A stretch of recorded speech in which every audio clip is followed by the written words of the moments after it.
Mga kapuso kapiestahan sang San Juan de Bautista, masadyang agin sa ulog sa barangay San Juan, Molo, kag sa Bacolod City. Si John Sala nakatutok.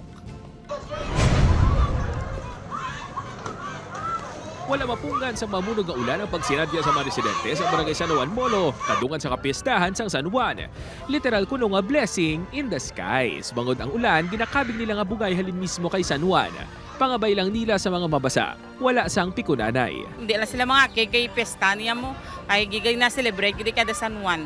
Sanday Alexia, kaupo ng iban pa nga mga LGBTQ members ang barangay, naka-fairy costumes pa, samtang nagabasyahanay, samtang naga-enjoy. Pangamuyo man kuno nila ang wala untat ka blessings. Mga blessing, mostly, ginapangayo namon, syempre, maging financially stable ang tanan, good health, yun na, bala. Sa banwasang banate naman, wala man makaluwas ang mga nagalabay nga motorista. Hindi lang basyahanay isang tubig kundi water gun gear ang ila ginagamit. Sa Bacolod City, wala sang ginhiwat nga annual fluvial parade apang makita ang masadya nga selebrasyon sa mga taga-barangay Punta Taytay sa kapistahan ni San Juan. Ginpaliguan sang deboto nga si Lola Lori ang mga santos kag nagpangamuyo. Bilang siya ang suga sang iya nga mga anak nga mga Kristiyanos nga binunyagan. Alin sa iya nga to nga nakita nga grasya kag kaalam.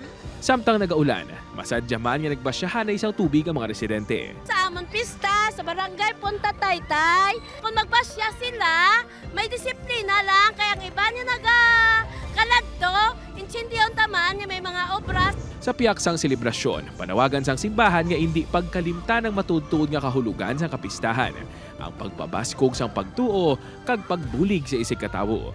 Kung magsiling kitang John, no, means God is gracious, no? Sa aton pa God's gift, no, ang regalo sa Dios. So kabay pa kita maging regalo man na sa Dios para sa iban, no, kag mahatag maka-focus bala kita sa essence bala nga kining celebration, it will lead us to Jesus, no, more than the external nga, of course, ang pagbasyahan. Upod kay Hans Diciato, John Sala, One Western Visayas.